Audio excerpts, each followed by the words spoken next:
क्या split AC में, window AC में वोल्टेज स्टेबलाइज़र लगाना ज़रूरी है? और इसका सही जवाब है डिपेंड्स ऑन वोल्टेज फ्लक्चुएशंस।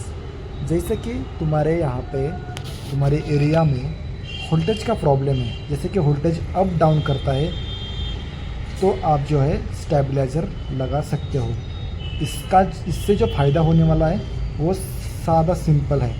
जैसे कि तुम्हारा इन्वर्टर एसी है या विदाउट इन्वर्टर, अगर वोल्टेज कम आया तो ये जो स्टेबलाइज़र है ये आउटपुट 230 नहीं छोड़ेगा, और वोल्टेज ज़्यादा आ गया तो भी ये आउटपुट नहीं छोड़ेगा। इससे जो है एसी सेफ रहेगा, जैसे कि एसी के पीसीबी डैमेज नहीं होंगे। इससे जो है कंप्रेसर तुम्हारा बर्न नहीं होगा।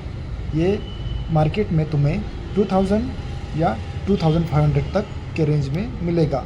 और स्टेबलाइज़र लेते समय ये ध्यान देने का कि स्टेबलाइज़र का रेंज रहता है, जैसे कि तुम्हारा 1 टन एसी है या 1.5 टन एसी है या 2 टन एसी है। आपका 1 टन एसी है तो ये स्टेबलाइज़र अलग रहता है, मतलब 1 टन का एसी में और 1.5 टन के एसी में स्टेबलाइज़र अलग अलग रहेगा। समझो 1.5 टन के एसी को तुम 1 टन का स्टेबलाइज़र लगा दिया तो ये मिसमैच होगा, क्योंकि इसके एम्पियर के हिसाब से मार्केट में तुम्हें स्टेबलाइज़र मिल जाएंगे। अगर आप लेना चाहते हो तो ब्रांडेड कंपनी के ही ले लो, जैसे कि ISI प्रूफ होना चाहिए। स्टेबलाइज़र का क्या काम होता है मैं आपको बताता हूँ। स्टेबलाइज़र कैसे काम करता है मैं आपको बताता हूँ। स्टेबलाइज़र में एक ट्रांसफार्मर होता है, और इसमें एक ओवरलोड होता है और एक रिले होता है। रिले जो है, अगर आउटपुट ज़्यादा आ गया तो ये मतलब एसी को सप्लाई नहीं जाएगा। ओके, ये जो इसका जो रेंज रहता है वो रहता है 190 और ये रहता है 240।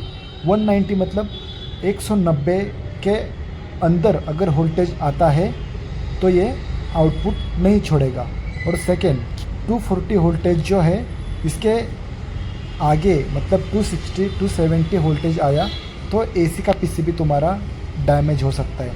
तो जो है ये 240 के वोल्टेज आ गया तो ये स्टॉप